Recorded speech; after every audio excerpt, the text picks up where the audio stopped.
Olá pessoal, tudo bom? Vamos começar mais uma aula. É, Hoje nós vamos falar sobre um grupo, né, chamado Gnatostomata. Tá? Quem é Gnatostomata? Quem é esse grupo? O que define esse grupo? Tá? Esse é um dos maiores grupos dentro de vertebrados. Inclui aproximadamente 99% das espécies de vertebrados. Que é definido como uma característica que foi muito importante por evolução da maioria das espécies de vertebrados, que é a presença da mandíbula, tá? Bom, mas por que inclui 99% das espécies?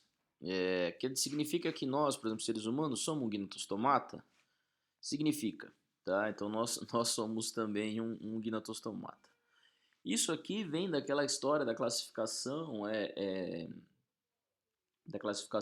filogenética ou da escola evolutiva, né? Mostrando aqui na filogenia é mais fácil. Então aqui, ó, o grupo do Gnatostomata inclui vários grupos, várias espécies ou várias linhagens do que a gente considera peixes e os sarcopterídeos, que também são peixes, mas dentro do sarcopterídeo está o quê? Está tetrápoda. Tá? Tetrápoda que são os organismos que colonizaram o ambiente terrestre, entre eles nós mesmos seres humanos.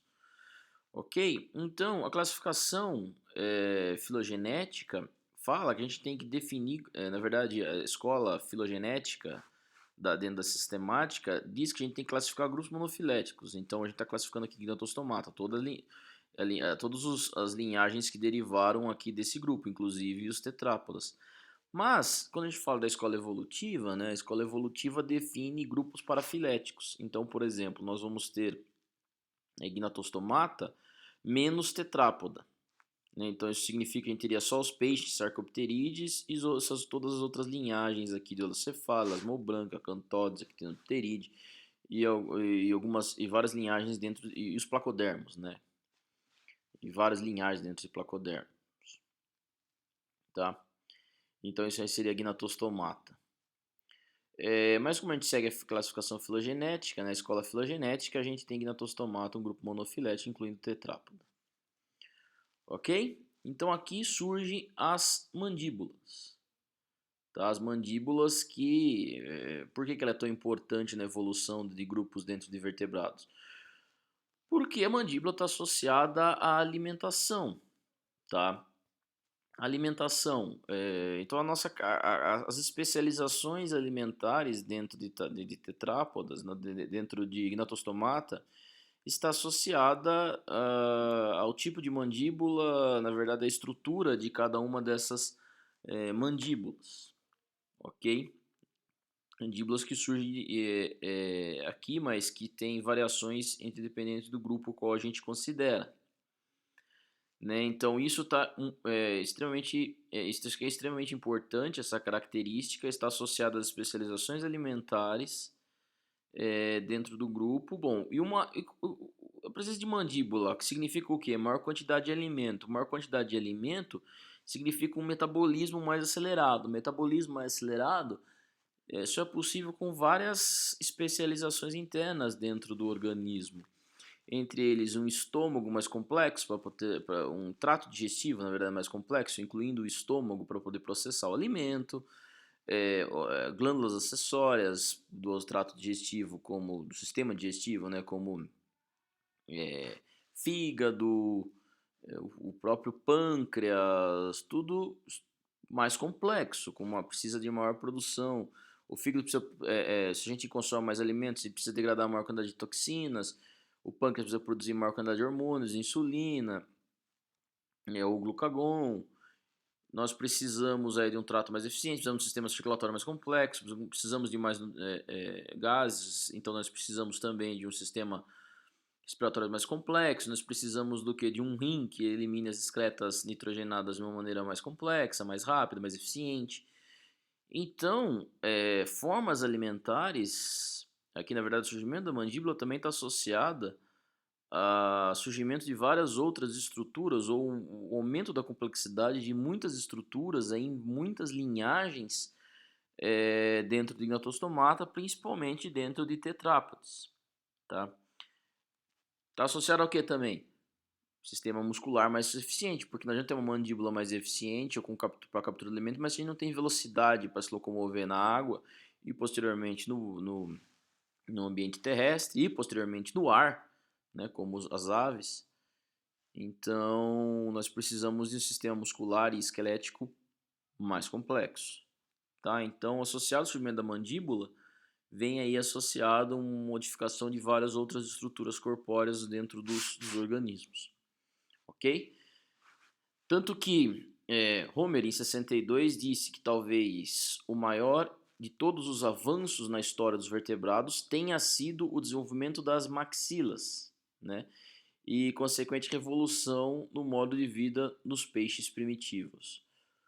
Isso, por quê? Porque exatamente como eu acabei de dizer, muitas das características e da complexidade que a gente observa dentro de vertebrados, principalmente as linhagens principais de vertebrados, gnatostomados, estão associados lá no passado ao surgimento da mandíbula. Então, uma mandíbula, um modo de alimentação mais eficiente, maior quantidade de energia, né, sendo ingerida, você precisa de especializações de vários outros sistemas posteriormente, tá?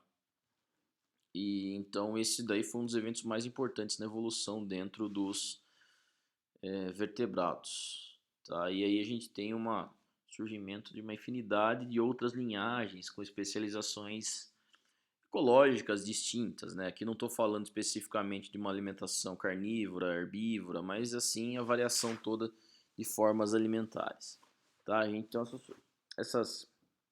então a mandíbula, a maxila superior e inferior surgiu dentro de organismos aquáticos, né? A gente vai ver isso dentro das linhagens ali de peixes considerados agnatas, sem mandíbulas, aí surge a mandíbula. A gente vai ver aí algumas questões, quase hipóteses, na verdade, existem duas hipóteses para o surgimento aí da mandíbula.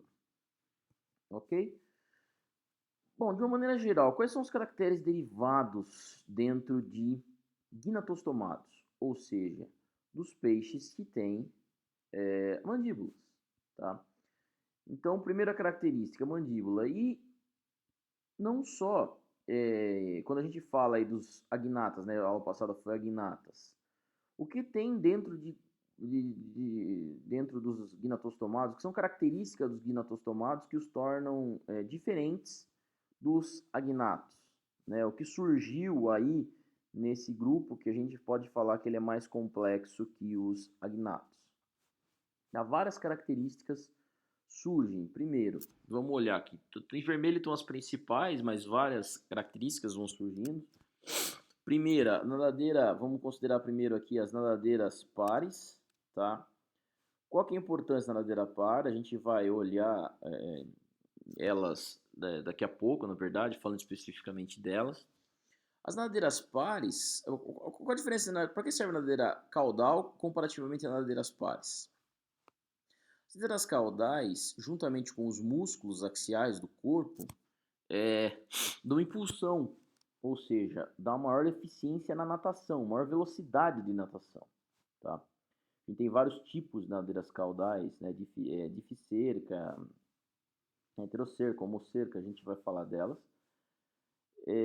Mas a gente tem também as nadadeiras pares. As nadadeiras, então, o músculo e a nadadeira caudal servem para impulso, na verdade, maior velocidade de natação. As nadadeiras pares, basicamente, principalmente, na verdade, a peitoral e a pélvica, mas principalmente a peitoral, serve para mudanças de direção, ok? Então essas nadadeiras aqui servem para... Eu tenho velocidade rápida, mas eu quero virar rápido para a direita. Bom, eu vou usar as nadadeiras peitorais, tá? Então ela serve para o que a gente chama de arfagem ou mudanças de direções bruscas, tá? A peitoral principalmente serve para isso, a pélvica também, né? Já as nadadeiras ímpares, a caudal serve para impulso, né? A dorsal e a anal serve para que conforme a gente tem um impulso, o peixe não gire, né? Então, na verdade, o peixe, conforme você daria um impulso, se eu não tivesse nadadeira dorsal e anal, o peixe giraria sobre o seu próprio eixo, né? Então essas nadadeiras servem para isso, ok?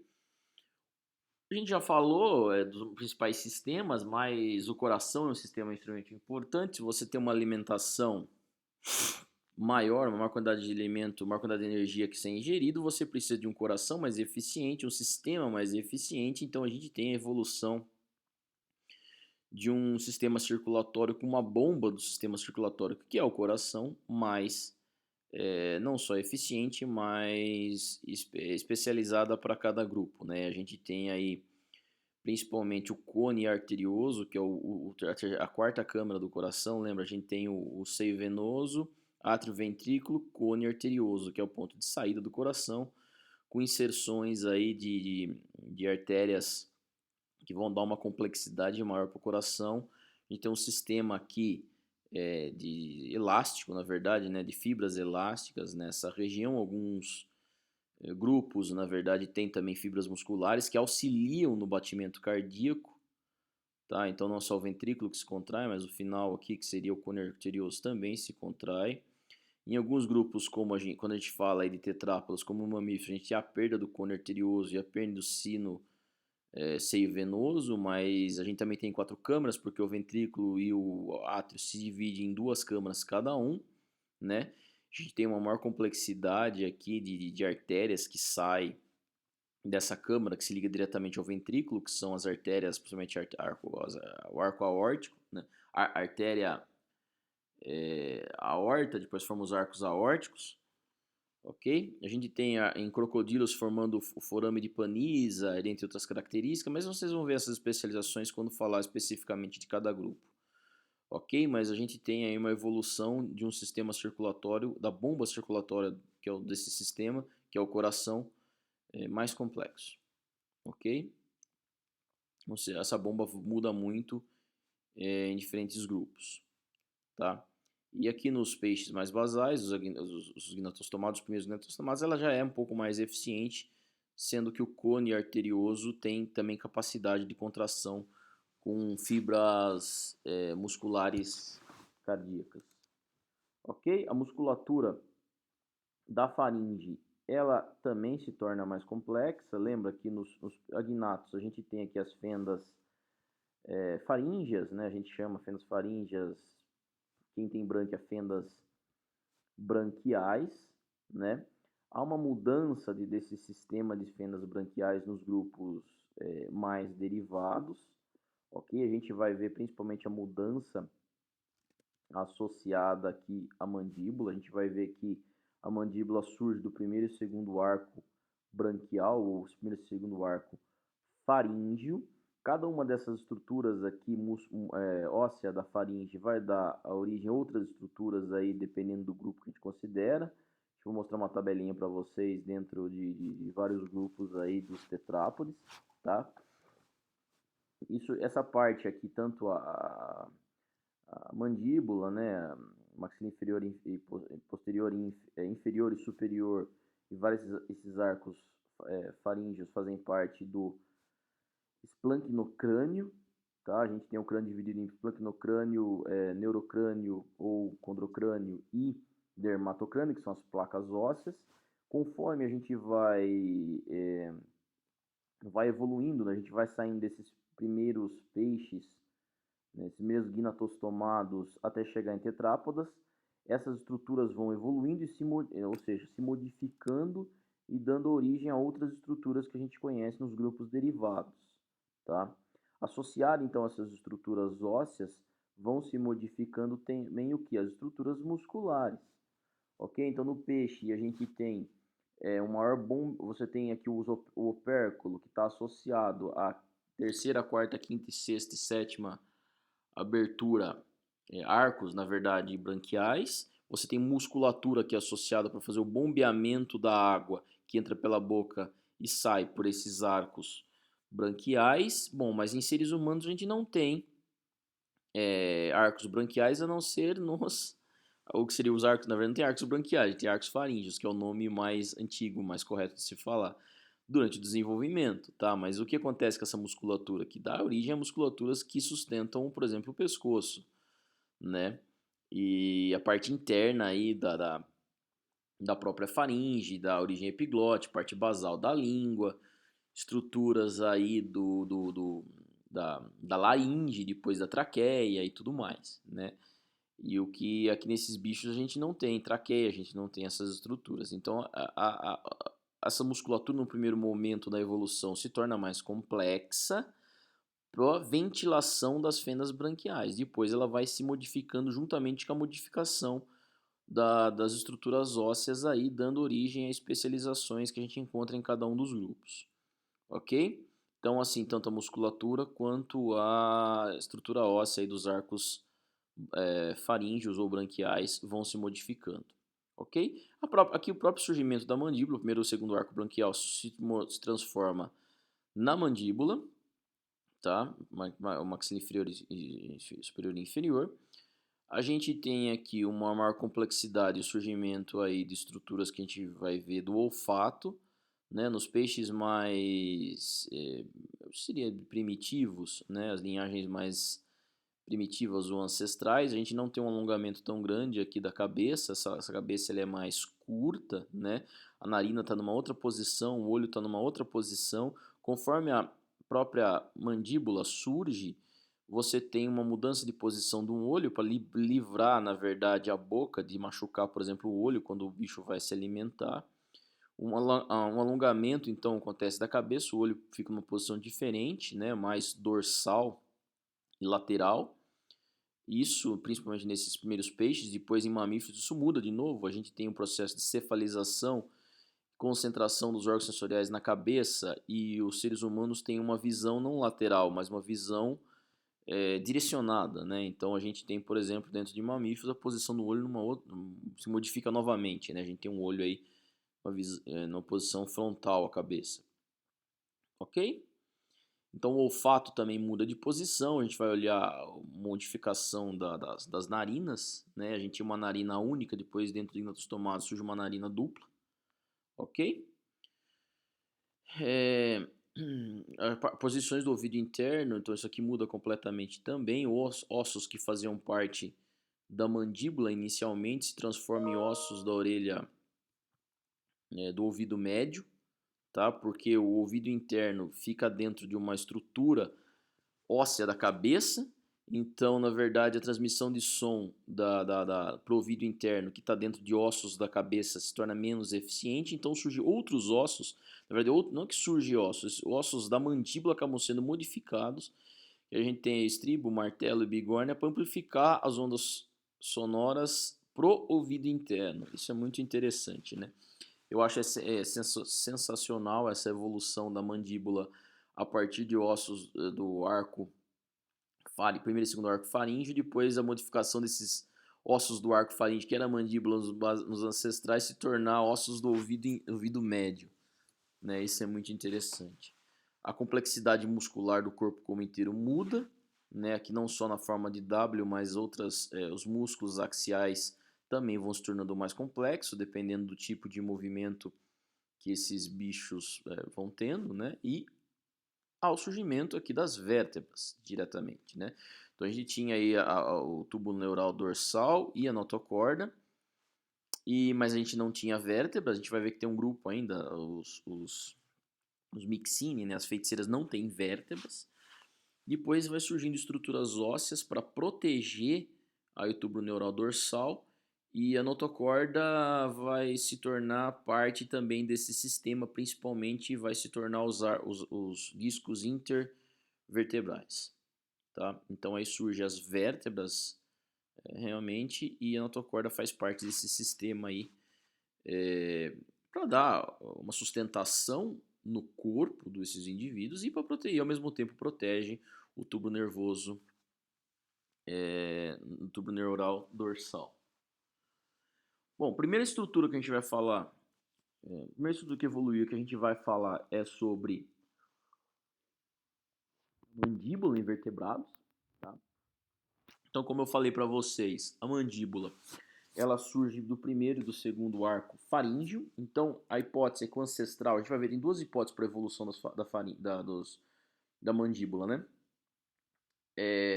A primeira hipótese é que haviam 7 arcos faríngeos nos peixes sem mandíbula. Então, primeiro, segundo, terceiro, quarto, quinto, sexto e sétimo.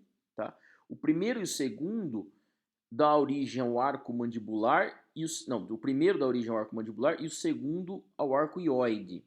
E a gente sobra 5 arcos faríngeos, o primeiro, segundo, terceiro, quarto e quinto. Ok? Tá? O primeiro arco faríngeo ele se modifica e realmente dá origem à mandíbula. E a gente tem uma estrutura básica com 2 ossos, né? O palato quadrado e um osso aqui, na verdade, que é uma cartilagem chamada cartilagem de Meckel. Tá? O segundo arco, que é o arco hioide, ele tem na verdade 3 ossos, né? Seria o iomandibular, que é esse osso superior, aqui o cerato hioide, e aqui embaixo seria o baso hioide. Ok? Então, na verdade, a mandíbula, né, que seria que faz parte da maxila superior, é originado pelo palato quadrado, e a maxila inferior pela cartilagem de Meckel. Tá? Então, o primeiro arco realmente dá origem à mandíbula. Depois, os dentes surgem aqui, tanto no arco palato quadrado quanto no arco mandibular, quanto na cartilagem de Meckel. E o arco hioide ele dá sustentação e articulação para a mandíbula. Tá? Então, quem forma realmente a mandíbula é o primeiro arco faríngeo, e o segundo arco vai sustentar aí a mandíbula. Ok? E ajudar na articulação entre o palato quadrado e a cartilagem de Meckel. Tá? Então tem 2 hipóteses. A primeira hipótese é a hipótese serial e a segunda hipótese é a teoria composta. Tá? A teoria serial é muito simples. Você tinha lá no ancestral o primeiro arco faríngeo, o primeiro arco dá origem à mandíbula propriamente dita. O segundo arco que sustenta ajuda, na verdade, na articulação e dá sustentação à mandíbula. Então surge a mandíbula. A teoria composta, essa é a teoria serial. A teoria composta, ela é um pouco mais complexa. Ela fala que, na verdade, partes do primeiro arco dá origem também a regiões do neurocrânio. Na verdade, que a mandíbula surge não só do primeiro arco, mas de uma formação de vários arcos aqui, que acaba, na verdade, o primeiro, o segundo e o terceiro arco que acaba contribuindo para a primeira, para a mandíbula. E o arco hioide aqui ajuda na sustentação aqui do arco mandibular e assim por diante. Então, a teoria composta nada mais é que uma teoria que fala, bom, não foi serial, como diz essa teoria serial. O primeiro deu origem à mandíbula e o segundo à sustentação à mandíbula. Não. Vários arcos, primeiro, segundo, terceiro, se juntam para formar o arco mandibular, né? Os arcos branquiais, primeiro, segundo, terceiro se juntam para formar o arco mandibular. O quarto dá origem ao arco hioide e partes desses arcos dão origem a outras estruturas do crânio também. Tá? Na hipótese serial não diz isso. Na hipótese composta, sim. Ou seja, o arco mandibular dá origem a estruturas do neurocrânio, tá? Que faz parte da base aí do cérebro desses bichos. E partes da concha também óptica, que fica as regiões do cérebro onde é responsável pela visão, dentre outras estruturas. Então a teoria composta nada mais é uma teoria mais detalhada comparativamente à serial, na qual esses arcos aqui dão origem a várias outras estruturas ósseas, né, do neurocrânio. Por que composta? Porque os arcos branquiais ou arcos faríngeos, nesse caso, faz parte do que a gente chama de esplancnocrânio. Então toda a estrutura do crânio, da cabeça de um vertebrado, ele tem 3 regiões distintas. Tem 3 origens diferentes, 3 origens embrionárias diferentes. A primeira que a gente chama de esplancnocrânio. Então todas as estruturas aqui fazem parte do que a gente chama de esplancnocrânio, tá? Que são os arcos faríngeos. Já partes do crânio que sustenta o cérebro tem uma origem embrionária diferente e faz parte do neurocrânio, ou também chamado de condrocrânio. Tá? Então, por que essa teoria é composta? Porque fala que partes do neurocrânio tem origem na verdade, partes do que a gente chama de neurocrânio, né? Na verdade, que o esplancnocrânio contribui para a formação da estrutura óssea que sustenta o crânio. Então, o neurocrânio também não tem origem apenas... na verdade, que o neurocrânio não tem origem apenas do condrocrânio, tá? Mas também do esplancnocrânio. Ok? E as placas ósseas, só para terminar esse raciocínio, as placas ósseas que cobrem toda a cabeça, tem uma terceira origem, que é o dermatocrânio. Tá? Então, crânio dérmico, né? Então a gente fala das placas ósseas da cabeça dos bichos aí, dos peixes, tem origem do dermatocrânio, é uma origem embrionária diferente. Tá? Então, por isso que é a origem composta, né? Primeiro que a gente tem vários arcos formando a mandíbula, e segundo que o neurocrânio é formado por regiões também do esplancnocrânio e não apenas do condrocrânio, tá? Que é regiões ósseas que sustentam o cérebro. Ok, pessoal? Então a gente tem essas duas teorias. As duas teorias concorrentes, não há uma conclusão ainda sobre qual é a teoria final. Existem duas teorias para o surgimento. Não tem argumentos e morfologistas que uns acreditam na teoria serial, outros acreditam na teoria composta, e fica essa discussão. Ninguém sabe exatamente como aconteceu na verdade. Mas o importante, o mais sensacional, é que a mandíbula, né, tem origem então dos arcos branquiais, independente se a teoria é serial ou composta. Tá? Então aqui um tubarão que tem essa estrutura uma estrutura parecida com o ancestral, tá? Então a gente tem realmente o pálato quadrado formando a maxila superior e a cartilagem de Meckel formando a maxila inferior. E aqui a gente tem o hio mandibular dando sustentação, que é a mandíbula, tá vendo? Aqui ó, os dentes do tubarão. E aqui o cerato ioide e o baso ioide aqui embaixo também dando sustentação e articulação para a cartilagem de Meckel, tá? Então os tubarões mantêm parte dessa estrutura basal. Olha que interessante, pessoal. Então, para a gente falando aqui, partindo do tubarão, que mantém muito da estrutura ancestral, né, como eram os ancestrais. Então, a cartilagem de Meckel, que seria a maxila inferior, né, em teleósteo forma um osso chamado articular. Em anfíbios articular, répteis articular, já vou mostrar os desenhos para vocês. E em mamíferos se torna um martelo, ou seja, um osso do ouvido médio. O pálato quadrado, em teleósteis, dá origem ao quadrado e o epipterigoide. Nos anfíbios, o quadrado e epipterigoide. Répteis, mesma coisa. Em mamíferos, é a bigorna e o alisfenoide.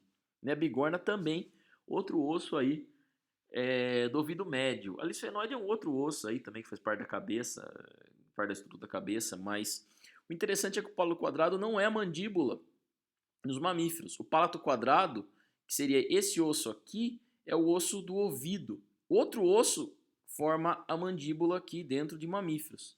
Tá? E o mandibular, mesma coisa. O mandibular, em teleósteis, ele ainda o mandibular dá origem a um outro osso. Na verdade, o mandibular, que o tubarão se divide em 3 ossos, seria o simplético e o interioide. Mas em anfíbios, répteis e aves é o estribo. E tem um outro osso aqui, principalmente em anfíbios e répteis, que é a extracolumela. Tá? É um outro osso aí também que faz parte da cabeça. Mas o estribo faz parte do ouvido médio também.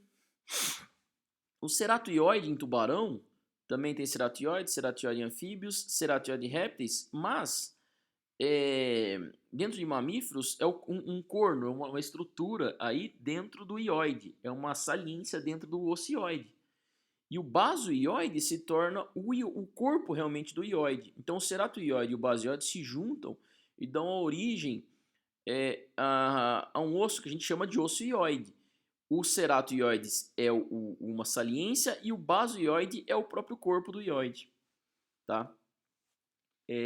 Isso daí fica um osso perto do nosso pescoço, embaixo do pescoço aí, nosso. Então vocês devem ter visto o ioide em anatomia.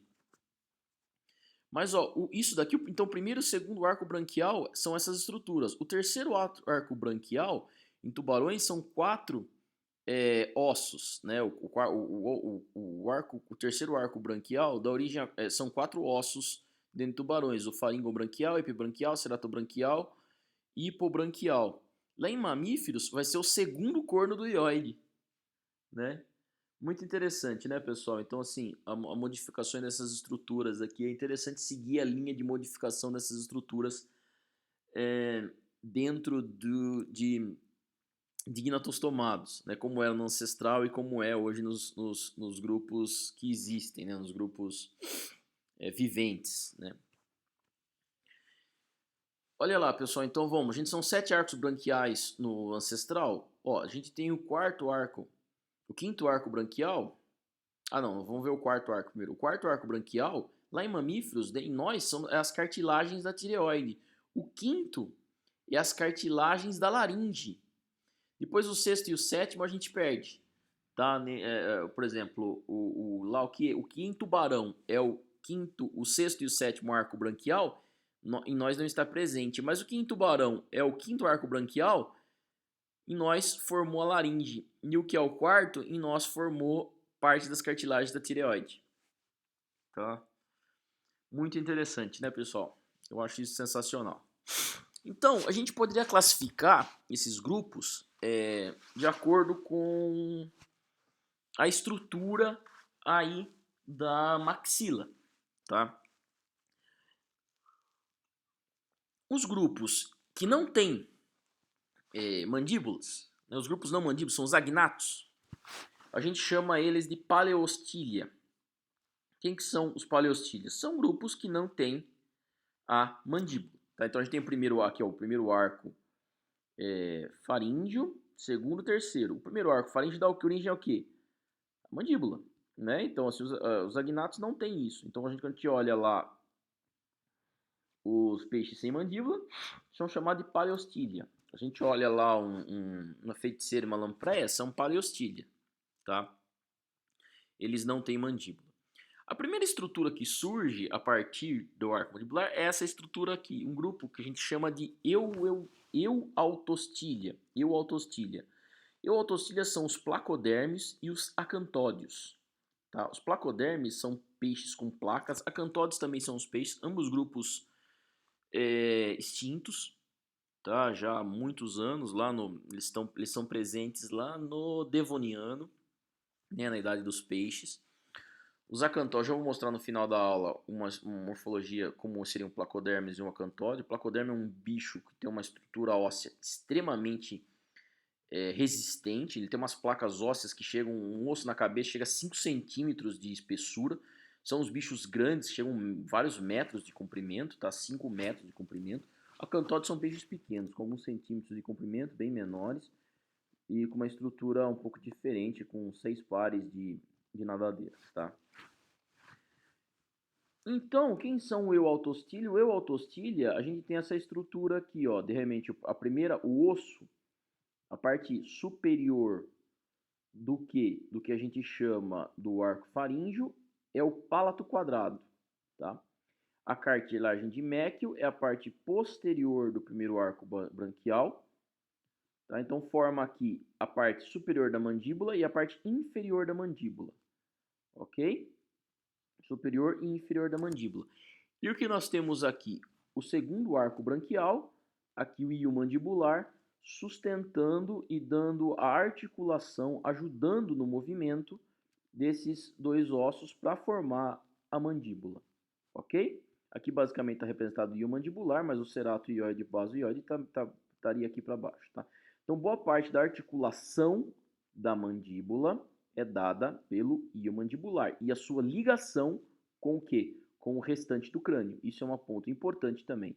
Grande parte da articulação desse osso com o resto do crânio é dado pelo ío mandibular. Bom, do Euautostilia surge uma nova formato de maxila que seria a anfistilia. A estrutura anfistilia são vários peixes ancestrais também, tá? Por que a gente olha as anfistilia? Anfistilia é onde derivou dois tipos, né, de estruturas. Uma que levou a maioria dos peixes viventes, que é essa estrutura aqui, Iostilha, que é presente nos tubarões, e o Iostilha modificada, que está presente na grande parte dos peixes ósseos, tá? Os teleósteis. E a partir do Anfistilha também surge nessa nova estrutura, que a gente chama de Metaltostilha e Craniostilha, que são os tetrápodes. Tá? Então, do Anfistilha surgem duas linhagens, é modificado da estrutura Anfistilha ancestral, surge duas linhagens, a que dá origem aos tubarões e peixes ósseos e a estrutura dos tetrápodes, tá? A Anfistilha nada mais é uma estrutura parecida com essa estrutura aqui, mas com uma modificação maior, um alongamento maior do crânio aqui, né? A mandíbula vai numa posição um pouco mais basal, mudança da posição da narina e do olho também, né? Liberando parte da mandíbula para a movimentação, então o olho aqui não é tão afetado pela posição da mandíbula, né? Porque o olho, quando você é um nadador rápido e vai capturar uma presa, você tem que tomar cuidado para você não esbarrar e bater a presa no seu olho e ficar cego. Então há uma modificação na posição, para ver aqui que a cabeça tende a se alongar, tá? Mas você tem aqui ainda o palato quadrado e a cartilagem de Meckel e a ligação do palato quadrado com o crânio. A ligação do palato quadrado e a cartilagem de Meckel com o crânio é endedado pelo hio mandibular, ok? Eu não vou falar nessa aula, vocês vão ver isso basicamente nas aulas de aminiotas, não na de anaminiota, mas a gente tem aqui dentro o que a gente chama de crânio cinético. Tá? Isso aqui esse tem crânio cinético, crânio cinético, crânio cinético, crânio cinético, crânio acinético. Crânios cinéticos são estruturas do crânio que se movimentam, ou seja, você tem movimentação entre os ossos da mandíbula com os restos ósseos do crânio e outros ossos do crânio com outros ossos do crânio também, tá? Em tubarão a gente tem uma cinese craniana, principalmente com relação à ponta do nariz. Quando um tubarão vai se comer alguma presa, a ponta do nariz levanta. Tá? Então, é uma movimentação. O crânio cinético levado ao extremo nas serpentes, como vocês vão ver na próxima disciplina. Por quê? Porque a serpente consegue comer, todo mundo sabe, né, que come uma presa que é muito maior que a própria abertura da sua boca. Então, ela tem um movimento para conseguir engolir uma presa tão grande, ela precisa movimentar separadamente partes diferentes do próprio crânio. Tá? Então, essa movimentação de estruturas do crânio chamada de cinese craniana. O crânio do mamífero ele é acinético por um motivo bem simples. Os mamíferos eles mastigam o alimento. Então, os mamíferos, o crânio, principalmente a maxila, ela está completamente ligada às outras estruturas do crânio. Então, o que a gente chama aqui, por exemplo, aqui é o palato quadrado. Em mamífero, a gente não tem o palato quadrado. O palato quadrado se originou outras estruturas, né? Ossos do ouvido interno, do ouvido médio. Surge uma outra estrutura que a gente chama de pré-maxilar e maxilar. E esse pré-maxilar e maxilar é totalmente unido com o resto dos ossos do crânio. Tá? Então não tem movimento nenhum dos ossos da nossa cabeça. Se você tentar movimentar um osso da sua cabeça, você vai ver que está tudo grudado um com o outro. Então a gente tem a cinese. Ou seja, dá uma movimentação dos ossos do crânio, principalmente da mandíbula e maxila. Tentar movimentar a sua arcada dentária superior, não tem movimentação, né? Com relação aos outros ossos do crânio, né? Então a gente tem a cinese, e essa cinese ela acontece por causa da mastigação. Tá? Quando a gente tem aí uma cobra, ela não mastiga o alimento, um lagarto não mastiga o alimento. O importante para o lagarto é a captura do alimento. Então você precisa de uma cinese craniana para uma captura rápida do alimento, né? Porque você tem um lagarto lá que come um inseto, um invertebrado, outros invertebrados, né? Ou pequenos outros vertebrados e assim por diante. Então, mastigação, a cinese craniana, quando você tem o crânio voltado para a captura, você tem uma cinese craniana. Tubarões, estrutura do crânio. Tubarões, você tem o palato quadrado formando a mandíbula, superior, você tem o cartilagem de Meckel formando a maxila inferior, você não tem conexão nenhuma aqui óssea ou articulação óssea da maxila superior com o resto do crânio, a não ser pelo osso, o que? Iomandibular, tá? O iomandibular é que faz a conexão das duas da maxila na verdade, vamos falar o nome dos ossos, né? Então, do palato quadrado da cartilagem de Meckel com os outros ossos do crânio, ok? Mas nos maioria dos peixes ósseos, né, dos teleósteis, esses dois ossos regridem e mudam de função, né? Na verdade, aqui a cartilagem de Meckel ela faz parte da articulação de um outro osso que surge e se desenvolve, que é chamado dentário. Então, aqui os dentes nos tubarões estão diretamente associados na verdade, aqui a cartilagem de Meckel e ao palato quadrado. Aqui não. Né? Quando a gente fala de teleósseis, esses ossos, os dentes estão associados ao dentário e na parte superior ao pré-maxilar e maxilar. Tá? Aqui a gente tem o pré-maxilar, que são dois ossos, tá, pessoal? Os dentes na arcada superior. A gente tem o pré-maxilar na ponta e o maxilar, que é o corpo da maioria da mandíbula superior, tá? Então, tanto a cartilagem de Meckel quanto o palato quadrado aqui se tornam estruturas da articulação. A gente tem ainda o iomandibular, que liga parte dessas estruturas com a cabeça, e surge também um outro osso, que é o simplético, tá? O simplético que vai formar a articulação toda. Então a gente tem um conjunto de ossos. Claro, isso aqui é a estrutura básica, existe grande variação a partir dessa estrutura aqui, tá? Pode ser que alguns bichos não encontrem o simplético, outros tenham simplético, assim por diante. Tá. Eu esqueci agora o nome desse complexo de ossos que fazem parte da estrutura, o suspensório, lembrei, o suspensório.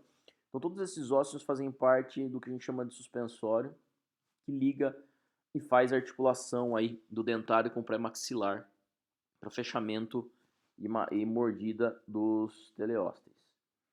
Mesma coisa aqui. Só eu esqueci de uma coisa, pessoal. Então, o que a gente chamava de cartilagem de Meckel aqui, ó, que a gente vê nos ancestrais, no tubarão, aqui tanto em teleósteis quanto em mamíferos é aqui. Em répteis, aves e anfíbios, a gente chama de articular. O que era palato quadrado se transforma no osso quadrado. A gente muda de nome aqui. E dentro dos mamíferos, a gente muda de novo. São partes do ouvido interno. Martelo, bigorna. Ok? Tranquilo, pessoal? E o imandibular aqui, o que era imandibular, se torna o estribo e também se torna o estribo dentro de mamíferos. Tá? Então, a gente, dentro de metaltostilha também surge o dentário, pré-maxilar, maxilar. E eu já falei aqui, mesma coisa. Nós temos dentário, pré-maxilar e maxilar, só que aqui pré-maxilar e maxilar tudo fundido, né, com os ossos da cabeça, sem cinese craniana. Então a gente chama de craniostilha mamíferos, e esses crânios são acinéticos por causa da mastigação, como eu falei. Ok? Então aqui a gente tem a evolução toda dessas estruturas da boca até formação da mandíbula e formação dos ossos do ouvido médio. Bom, mas quais foram as pressões? Vocês já pensaram quais poderiam ter sido as pressões? O que levou ao surgimento dessas estruturas aí nos ancestrais? Por que surgiu a boca e depois por que surgiu da boca, surge o ouvido interno? Ossos do ouvido médio? Porque isso tudo foi modificando e isso tudo foram surgindo? Então, qual seria o uso de uma protomaxila, né, antes da sua completa formação? Que é um ponto que a gente sempre tem que levar em consideração. Qual é a função de uma estrutura que ainda não serve totalmente para mastigação? Porque tudo bem, mas é óbvio a gente pensar na função da maxila para nós, né? Seres humanos, de mastiga o alimento. Mas para um bicho que estava evoluindo no começo, lá, porque não tem maxila nenhuma, como uma gnata, por que surge a maxila? Por que ele você pensar que no início da formação você não tem uma maxila formada, então a maxila não vai servir para mastigar, né? Mas por que ela surgiu? E por que modificar o arco branquial faríngeo? Por que não foi modificado os outros ossos e placas ósseas de cartilagem que existiam na boca de outros bichos, né? E qual teria sido uma função da maxila sem dente? Porque as primeiras maxilas não tinham dente, tá? O dente surgiu depois das maxilas. Então essas questões são interessantes, né? Como a gente vai responder essas questões aqui? Há uma hipótese sobre a ventilação. Essa hipótese aqui de Malati 96 e 98. Qual que é essa hipótese de ventilação? Que a maxila surgiu, essas mandíbulas surgiram, o arco mandibular, na verdade, surgiu por um aumento da ventilação branquial e não para a mastigação, né? A função de mastigação foi posterior. Tá, mas você imagina então peixe, a água entra pela boca do peixe e sai pela inserção ali do opérculo, né? Quando a maioria dos peixes tem o que a gente chama de bomba bucal, né? Eles aumentam o tamanho da boca para fazer com que a água entre na boca. Só que para fazer a água entrar na boca, eles têm que fechar o opérculo, né? Então eles fecham o opérculo, aumentam o tamanho da boca, a água entra pela boca. E depois eles têm que fechar a boca e espremer a boca, fecha a boca, espreme o interior da boca, diminui o tamanho do interior da boca, e a água abre o opérculo e a água sai pelo opérculo. Então isso aí forma como uma bomba bucal. Claro que a gente vai ver um pouco sobre a bomba bucal, mas não agora.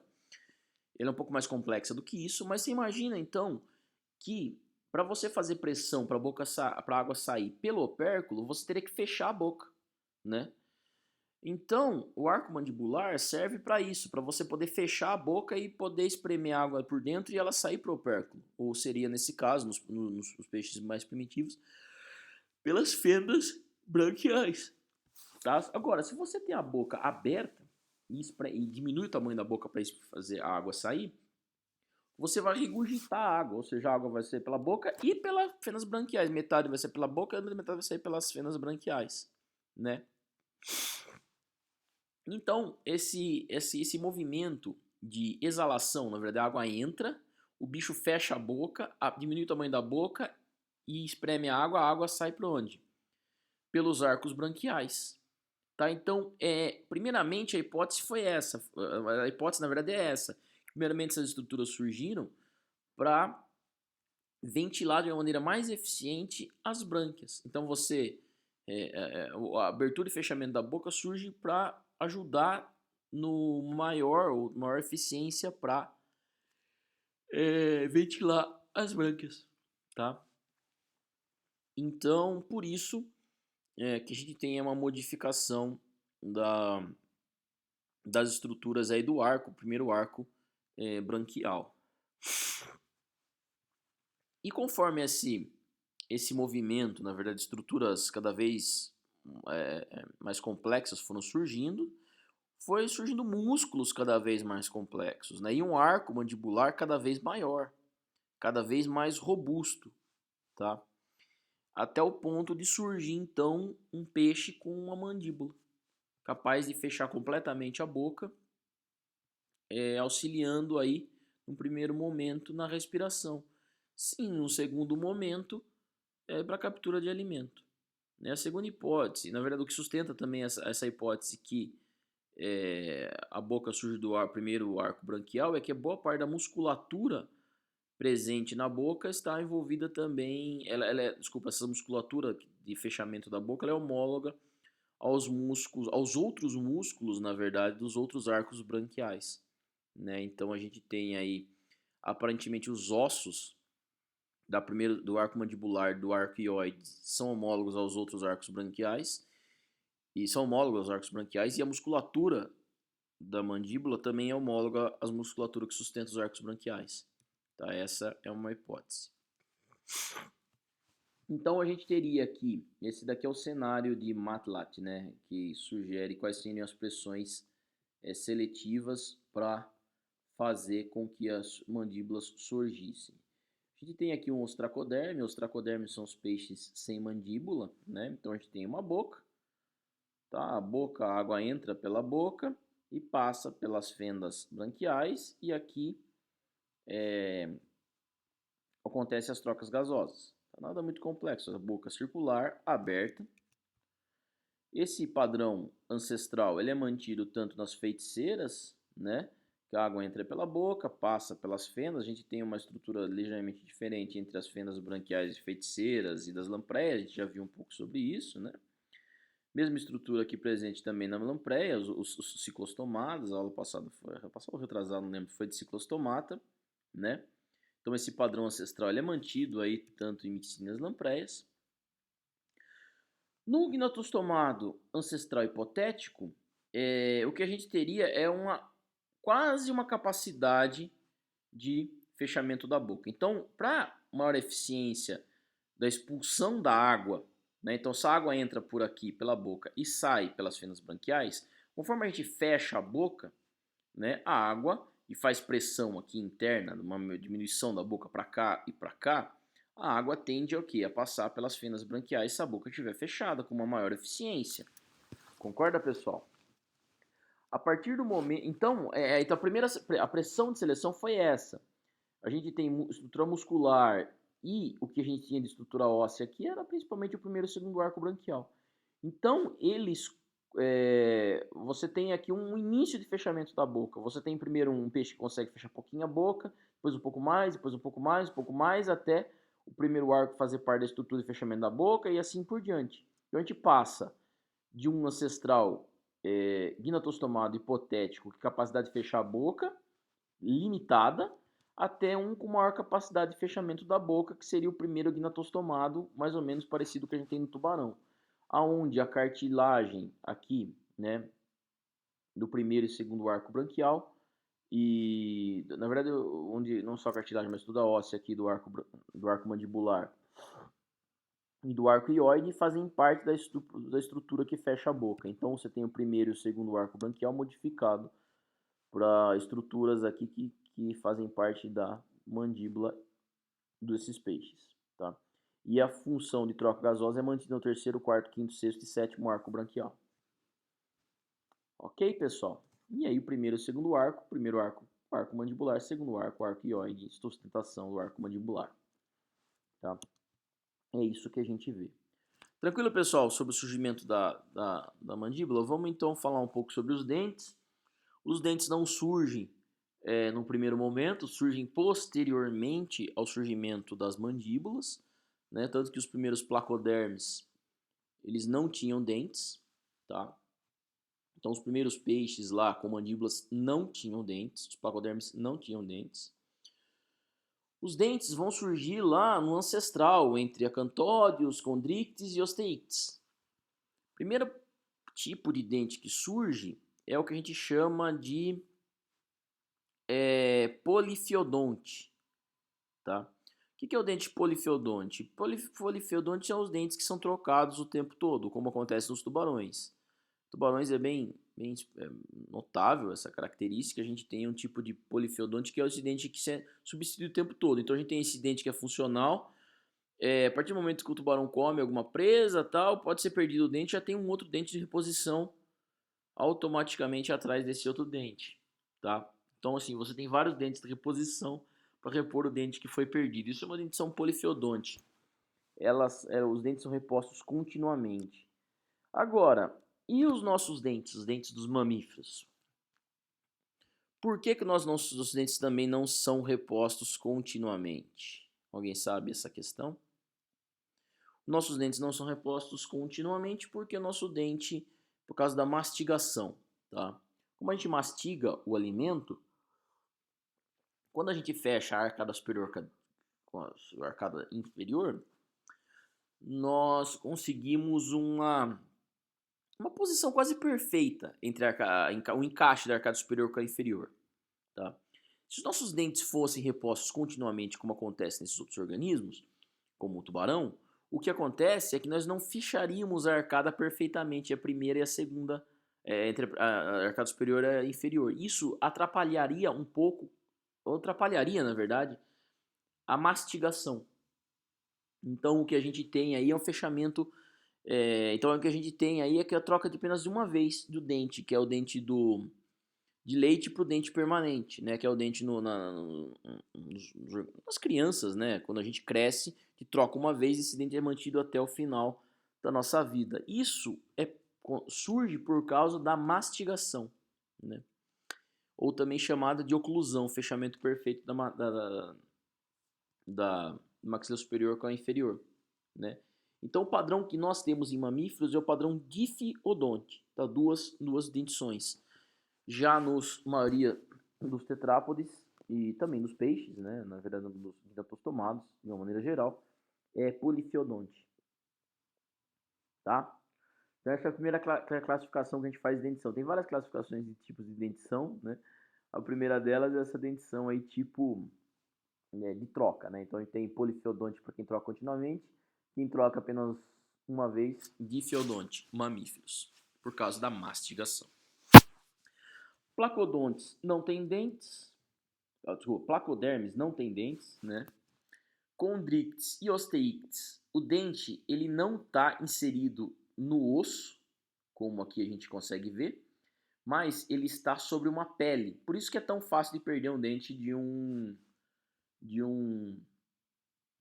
tubarão. Então ele não está inserido dentro de uma estrutura óssea, né, dentro da parte óssea aí da mandíbula, não. Ele está sobre a pele, tá? Então ele fica preso na pele. Por isso que ele é tão facilmente perdido, né? Uma mordida do bicho e ele é perdido. Já dentro dos osteíctes, né, dos peixes ósseos, de uma maneira geral, ele está inserido e embutido dentro do osso da maxila, tá? Qual que é a condição ancestral? A condição ancestral é essa condição na qual o dente está sobre uma pele. Por quê? Porque está presente a acantode. Na verdade é assim, a gente não sabe muito bem a filogenia de acantode, né, a posição filogenética dessa acantode. Se a acantode for irmão de condrictes mesmo, pode ser que essas condições aqui do osso inserido dentro da maxila e sobre a pele tenham surgido de maneira independente, tá? Mas, se a acantode for irmão de condrictes mais osteíctes, né, ou seja, a linhagem de acantodes é mais antiga que a linhagem de condrictes, aí sim a gente tem que essa condição de o dente preso a uma pele, ele é mais antiga, realmente ele é primitiva, e o osso embutido dentro do osso da maxila é derivada. Então a gente fica principalmente com essa hipótese aí, que essa condição do osso inserido dentro o dente inserido dentro do osso da maxila é a condição derivada, e o dente inserido sobre uma pele é a condição primitiva, ok? Então aqui condição primitiva, né, na qual o dente é inserido sobre uma pele. As condições derivadas. Aí a gente tem vários tipos de inserções do osso, do dente no osso. Quando o dente se fixa em uma saliência interna à mandíbula, nesse caso aqui, ó, a gente chama de pleurodonte, tá? Essa é uma condição presente em alguns peixes ósseos, anfíbios modernos e alguns lagartos, ok? Ok? Então assim, a gente tem aqui a estrutura e o dente está inserido lateralmente, tá vendo aqui? Então o dente se fixa nessa saliência lateral do osso da mandíbula.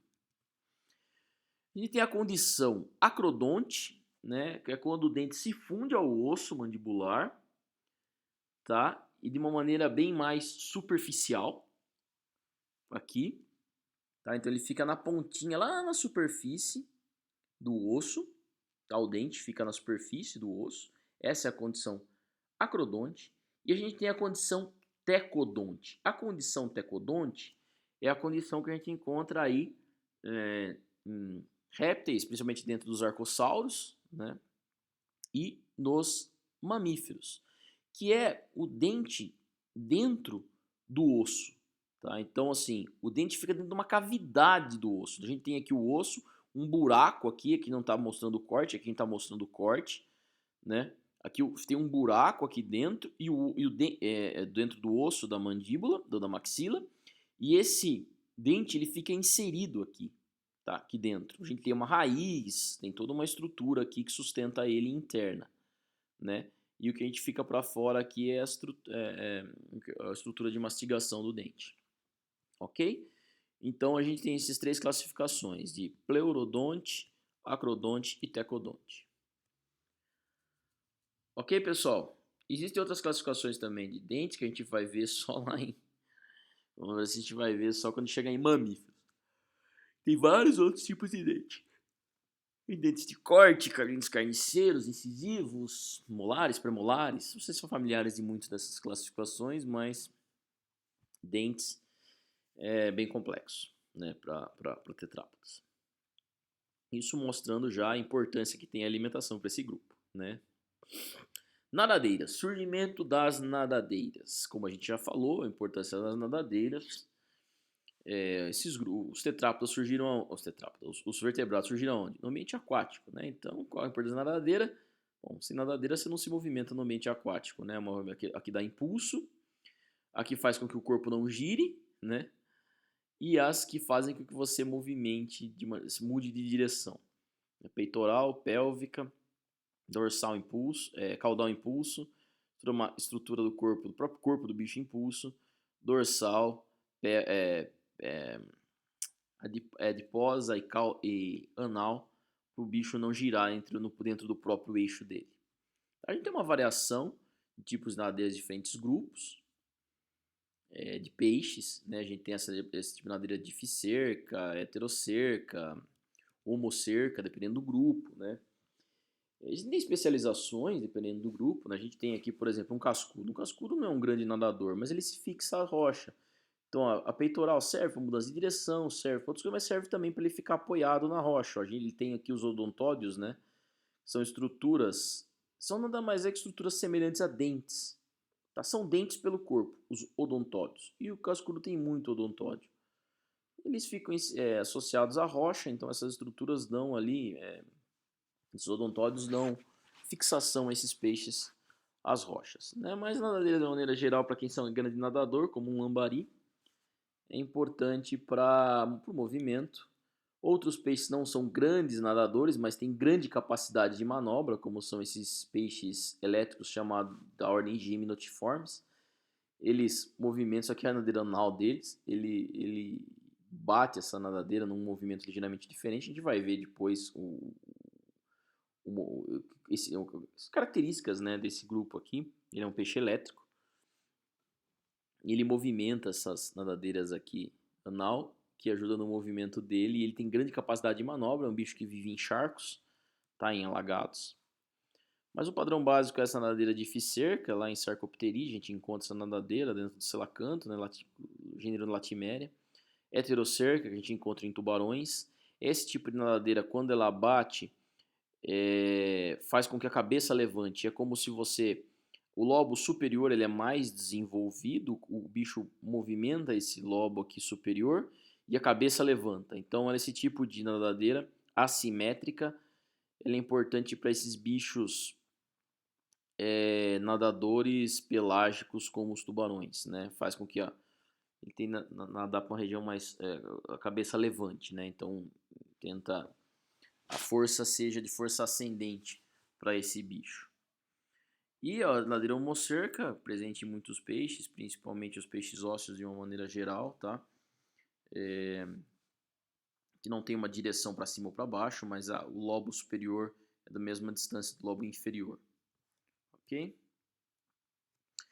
Existem duas hipóteses para a origem das nadadeiras. As nadadeiras surgem a partir do Gill Arc hipótese, ou seja, um dos arcos aqui também dariam origem às nadadeiras, um dos arcos faríngeos também daria origem à nadadeira. Tá? Então você teria um arco que se modificaria até surgir uma nadadeira. Ou a hipótese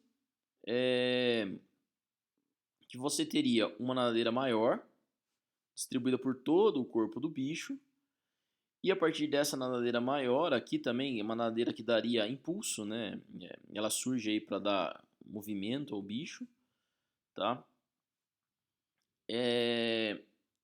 E assim surge, na verdade, não é nas nadadeiras, surge nas nadadeiras pares, né? Então essas nadadeiras pares surgiriam a partir de uma redução nessa nadadeira que se distribuiria pelo corpo todo do organismo, tá? Então aí surgem as nadadeiras pares peitoral e pélvica, ok? Ok, pessoal? Então aqui é a origem das nadadeiras pares, ou elas surgem a partir dos arcos faríngeos ou surge a partir de uma nadadeira maior que é distribuída aí por todo o corpo do bicho. Como a gente já falei para vocês, a nadadeira ela serve, é um hidrofólio, né? Na verdade, faz pressão na água circundante e consegue fazer com que o peixe mude de direção. As nadadeiras ímpares controlam a tendência do peixe de girar na água, ou seja, o peixe não vai virar nesse sentido aqui, tá? Então essas nadadeiras, conforme o peixe bate na nadadeira caudal, o peixe não vai girar sobre o seu próprio eixo, que seria esse movimento aqui, ó, tá vendo? Conforme o peixe tenta se movimentar na água com a nadadeira caudal, ele não movimentaria a dorsal e essas nadadeiras anais aqui, as dorsais ou a adiposa e as outras aqui, outras anais, faria com que o peixe não gire sobre o próprio eixo, né? As nadadeiras pares controlam o movimento, né? Para cima e para a esquerda e para a direita, fazendo com que o peixe mude aí de direção. E a nadadeira caudal, aceleração até aceleração rápida. Ok? Tá, pessoal? Aqui termina então falando sobre as nadadeiras. Mas as nadadeiras e o movimento dos peixes, a natação dos peixes está associada a esse eixo estrutural central deles, que é na verdade a notocorda. Lembra que a gente está falando notocorda? Aqui tem a notocorda, o tubo neural dorsal oco, né? As feiticeiras, que serão os grupos dos mixines, eles não têm vértebras, nem resquícios de vértebras. As lampreias, elas têm vértebras, e todos os outros gnatostomados têm vértebras.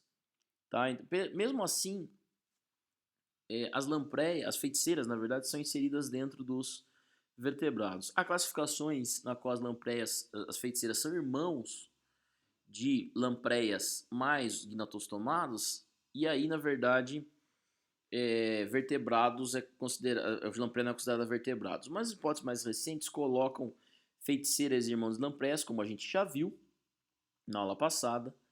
E aí a gente tem a hipótese do ciclostomata, né? Formando então feiticeira e irmão de lampreia forma o grupo ciclostomata. E nesse caso, o ancestral de todo esse grupo teria vértebras e as feiticeiras perderam as vértebras. Tá? E o que a gente olha, o que a gente observa olhando para toda a evolução desse grupo é que as vértebras vão se tornando, na verdade, a evolução de vertebrados é que as vértebras vão se tornando cada vez mais complexas, né? E tem a notocorda, que dá estrutura por todo o corpo, é como se fosse uma estrutura de ferro rígida, ou de metal, ou na verdade seria não metal, mas seria como se fosse um bambu, né? Uma madeira rígida, mais flexível ao longo do corpo do bicho, conforme os músculos se movimentam, forma como uma estrutura que dá sustentação e ao mesmo tempo ajuda no movimento natatório dos peixes, né? A notocorda. Mais tarde ela é substituída por estruturas ósseas. Não só é substituída, mas surgem estruturas ósseas que ficam circundando a notocorda, e a própria notocorda faz parte aí dessa estrutura, esse complexo de ossos que vai surgindo, que a gente chama de vértebras, e a notocorda vai formando parte desse complexo e se torna aí os discos intervertebrais. Tá? Então, conforme os vertebrados vão se tornando mais complexos, as vértebras vão se tornando também mais complexas. Essa estrutura aí que dá sustentação ao corpo dos vertebrados. Aí vai surgindo o que a gente chama de elementos das vértebras. Eu não lembro exatamente, mas você tem vários pontos aí, várias estruturas aí das vértebras, né? Entre eles os discos intervertebrais, as costelas que vão se ligando aí a partes das vértebras. Ok? A gente já falou bastante de classificação, então não vou falar de novo muito sobre as filogenias aí do que seria vertebrados, o que não é vertebrado e assim por diante. Mas a gente já falou, quando eu falo bastante, quando eu falo bastante sobre classificação quando eu olho para as filogenias, né? As narinas aí também tem uma mudança importante dentro do gnatostomado, que é mudança com relação às narinas. Você tem aí dentro do ciclostomata, que seriam as feiticeiras e as lampreias, uma única abertura para as narinas. A gente tem aí em vários grupos de placodermos também uma única abertura da narina. E dentro de gnatostomatos a gente tem o quê? Duas narinas, tá? Então, pessoal, a gente tem duas narinas aí em gnatostomata. Isso é uma mudança importante, mas não só essa mudança, o surgimento das narinas aí dupla é importante, mas também o alongamento todo aqui da cabeça, como eu já falei. Então você tem aqui uma única narina terminal dentro de feiticeiras. As lampreias, a narina vai mais para o topo da cabeça, então aqui você tem a narina terminal, o que seria nas feiticeiras. Nas lampreias, a mudança de posição, a narina é dorsal, tá? Isso daqui é importante para as lampreias, porque... Por quê, pessoal? Eu já falei da aula passada. Porque a lampreia fica grudada em outros peixes, né? Então, se ela ficasse grudada com a boca dos peixes e a narina fosse terminal, o que iria acontecer? Ela ia conseguir sentir o cheiro, né?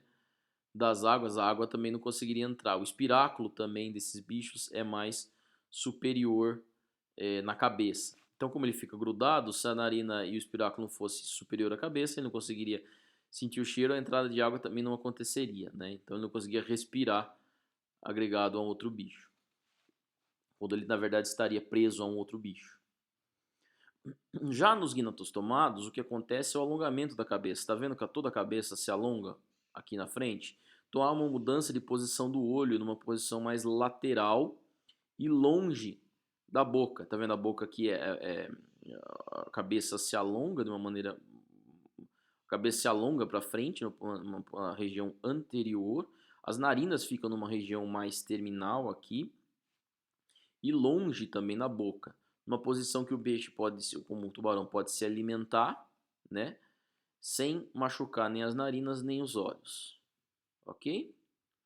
Tranquilo, pessoal? Então, narina dupla e mudança de posição aqui são uma característica importante que surgem dentro de gnatostomatos. Na maioria dos peixes, a gente tem aqui apenas uma narina anterior, uma narina posterior e o saco nasal. Então, a gente não tem ligação da narina com o quê? Com a boca. Tá, pessoal? Grande parte dos peixes não tem essa ligação da narina com a boca. Tá? Já nos tetrápodes, a gente tem aqui a narina anterior, que seria a narina, homóloga à narina anterior dos peixes, que seria o que a gente chama de narina externa, que é onde a gente respira o nosso ar. A partir do momento que a gente respira e inspira o ar, o que o ar faz? Ele vai passar para o nosso saco nasal, a gente consegue sentir o cheiro. Depois ele vai entrar por onde? Lá pelo fundo da nossa garganta, né? E vai para onde? E vai para os pulmões. Tá? Ele vai entrar na traqueia, na laringe e pulmões. Tá? Então a gente tem narina externa, saco nasal, faringe, laringe, traqueia, pulmão, né? O que isso não acontece nos peixes. Não tem a ligação do saco nasal aqui com a boca. Tá? E nós ainda temos um ducto chamado ducto nasolacrimal. Quando vocês estão doentes, vocês não sentem aí os olhos lacrimejando bastante secreção no interior do nariz. E tem a ligação, então, na verdade, desse ducto com o olho. Tá? Então, o excesso de lágrimas dos nossos olhos, que umedece os nossos olhos no ambiente aquático, ele é drenado, no ambiente, desculpa, aéreo, ele é drenado por esse ducto para o interior da garganta. Ok? Tá? E aqui tem umas evoluções que é importante, né? A gente tem o palato primário, o palato secundário, e depois a gente vai ver, que permite que a gente mastigue e respire ao mesmo tempo. Tá? Então a gente tem a cavidade nasal. Na maioria dos bichos a gente tem a cavidade nasal, na maioria dos tetrápodes a gente tem a cavidade nasal, que não é separada da cavidade bucal. Tá? A gente tem uma cavidade, então isso aí, o palato primário forma o teto da cavidade nasal, que não é separado da bucal. Já em nós, a gente tem o teto da boca e depois a gente tem o interior do nariz, não tem? Então a gente tem o palato primário, depois a gente tem o palato secundário, o palato secundário que separa o interior da boca, então a gente consegue comer e respirar ao mesmo tempo. Mastigar, na verdade, e respirar ao mesmo tempo. Né? Isso aí, o palato secundário surge principalmente em vários grupos aí de tetrápodas, principalmente aí nos mamíferos, e em alguns grupos nos crocodilos. Tá? Por que surge nos crocodilos? Porque eles ficam respirando o narizinho fora da água. Então é importante para eles também ter o palato quadrado. Eles conseguem nadar com o nariz fora d'água e a boca fechada dentro d'água. Ok, pessoal? Aí está a evolução das narinas. Agora, a evolução dos músculos. Os músculos vão se tornando cada vez mais complexos. Lembra que tinha o músculo em forma de V. Depois das lampreias e outros peixes, o músculo vai se formando cada vez mais complexo, principalmente na primeira mudança em forma de W.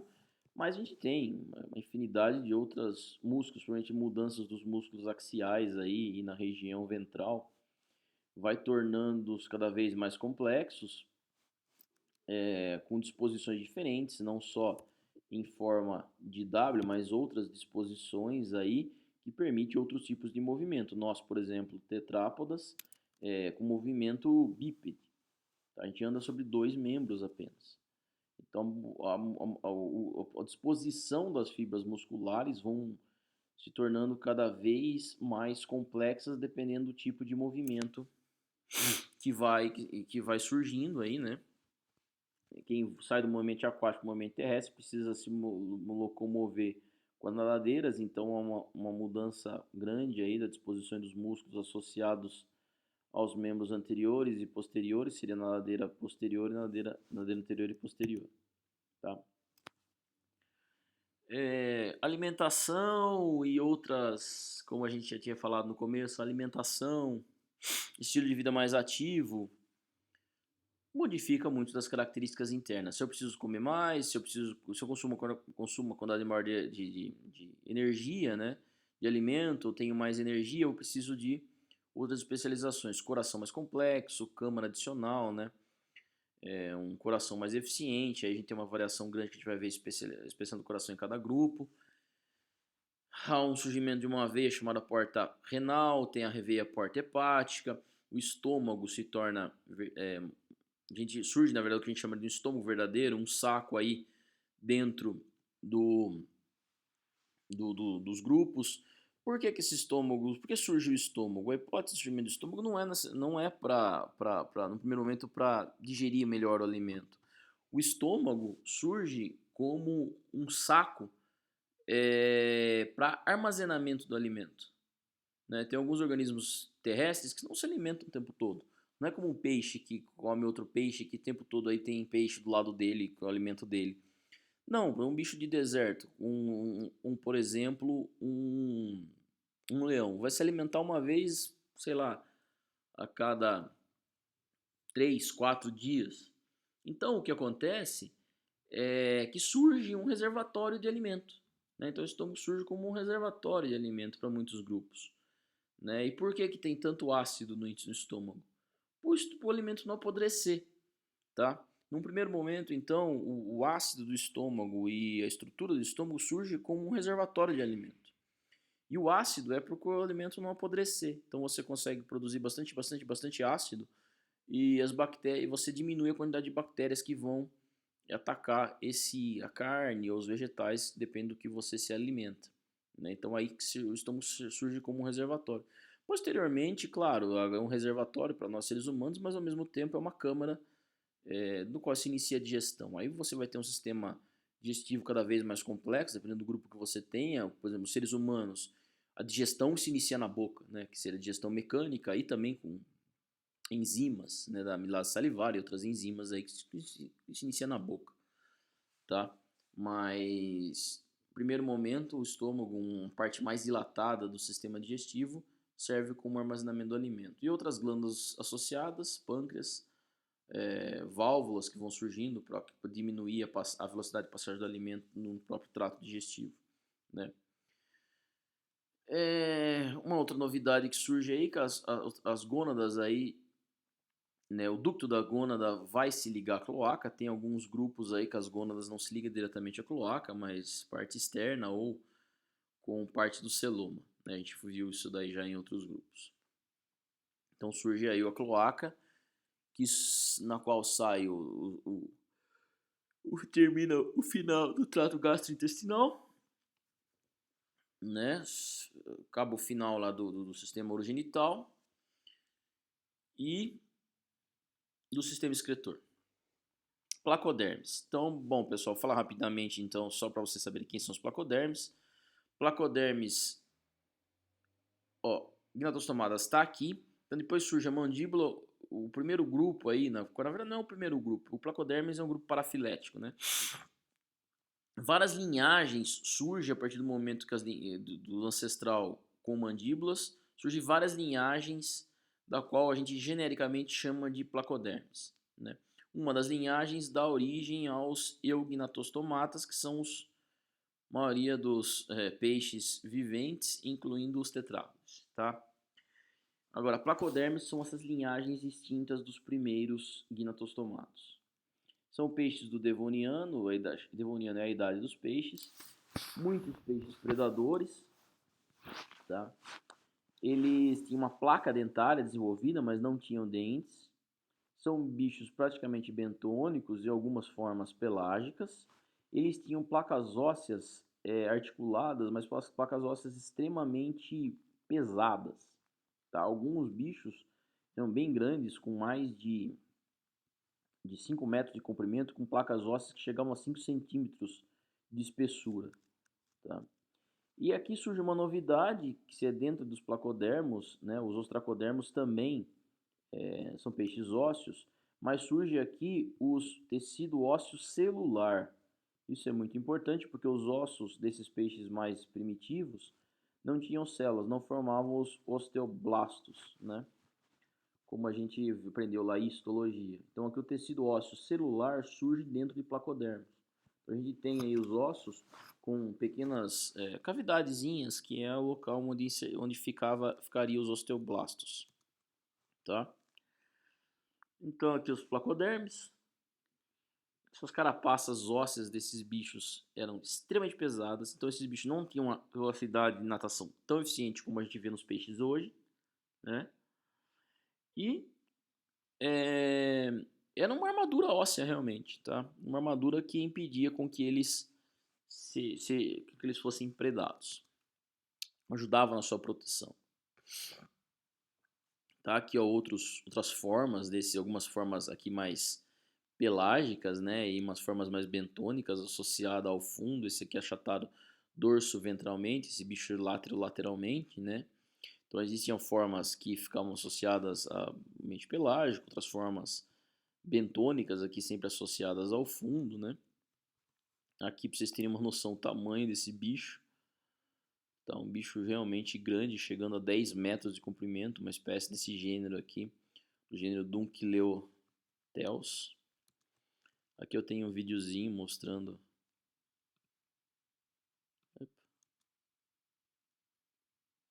Acho que o vídeo não funcionou, pessoal. Ai, que droga.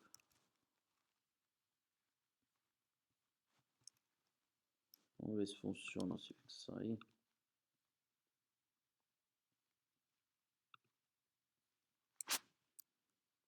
Acho que o vídeo tá pesado demais.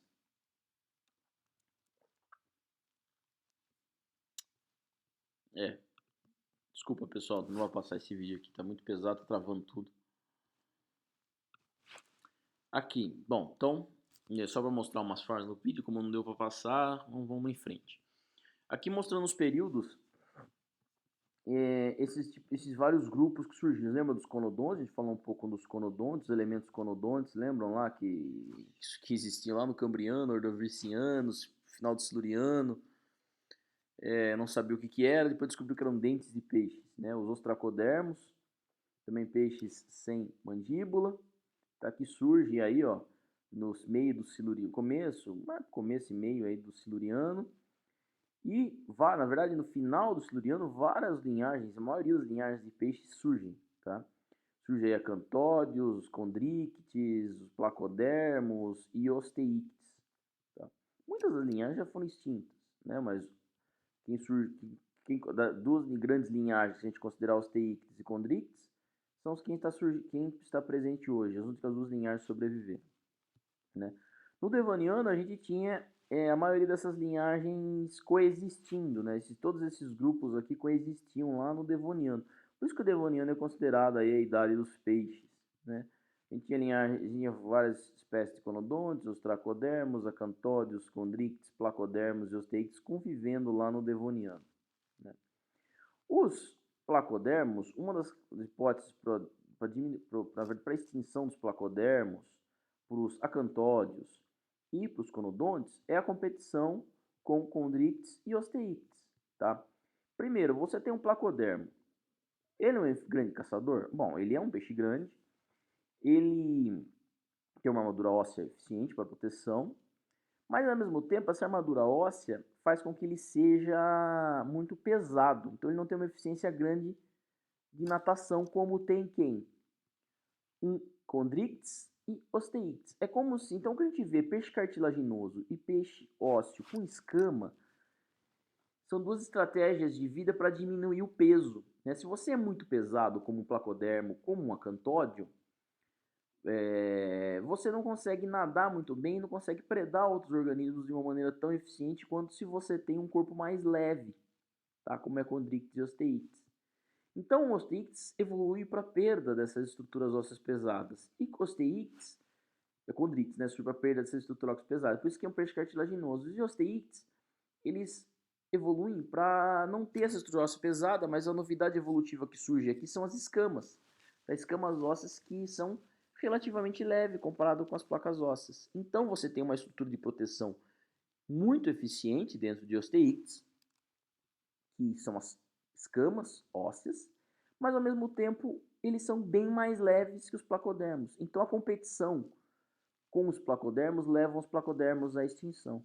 E por que os conodontes e os tracodermos também são extintos? Porque quem leva à extinção desses bichos aqui é a competição de peixes que são grandes predadores, né? Então o surgimento da mandíbula faz com que os conodontes e os tracodermos percam espaço aí no ambiente marinho no passado.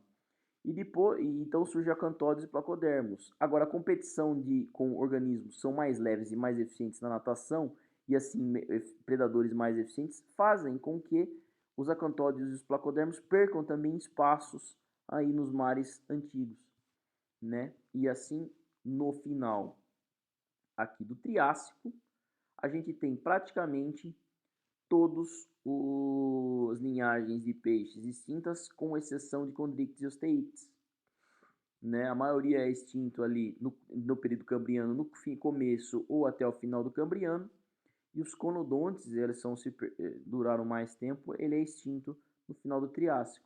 E o que a gente tem de agnatas hoje são dois grupos bem derivados, né? Que seria dois grupos muito especialistas, que seriam as lampreias e as lampreias e os mixine, né?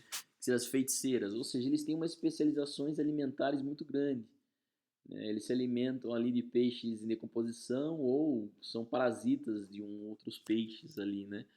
Peixes maiores. Então, assim, são grupos muito derivados de agnatas que conseguiram sobreviver e muito derivados, tá? E que a gente tem os grupos dominantes dos mares, condrictes e osteíctes, tá? Os acantódeos. Os acantódeos é um grupinho também ali que foi extinto ali no Permiano, tá? Só para vocês saberem qual é a forma desses bichos. São bichos que tinham espinhos grandes e um número maior de nadadeiras, tá? Eles são, imagina, nós não sabemos exatamente a posição filogenética desse grupo ainda. Algumas hipóteses mais recentes colocam eles irmãos de condrictes, mas muitos grupos colocam aqui, as filogenias mais antigas colocam ele irmãos de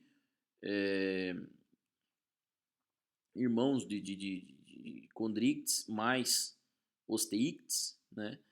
Logo depois de placodermos. A gente não sabe exatamente a posição deles ainda, mas como eu mostrei para vocês, a posição dele é importante para entendimento da evolução de alguns caracteres, né? Aqui, ó, você teria aqui cantóide numa posição irmão de osteíctes. Osteíctes inclui actinopterige e sarcopterige, tá?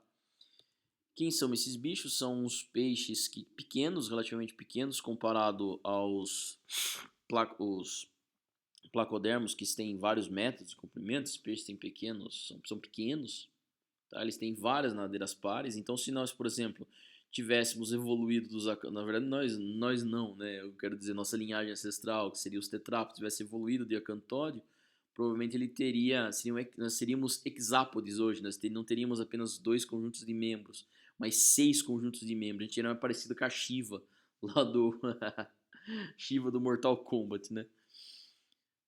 Então esses peixes aí, ele tinham vários pares de nadadeiras, muitos espinhos, tá? Então todas as nadadeiras aqui, principalmente as dorsais, elas tinham espinhos, ok? Eles eram peixes relativamente pequenos e dominantes nos mares aí antigos, tinham praticamente essa forma aqui, tá? Ok, então os acantódeos eles desapareceram aí no início do período Permiano, ok? Tranquilo, pessoal? Então é isso, mais uma aula. Só vamos ver o Homer pescando aí, que ele é bem inteligente. Eu adoro ver o Homer pescando. E é isso, pessoal. A gente se fala aí. Até a semana que vem eu mando outro vídeo. Abraço a todos.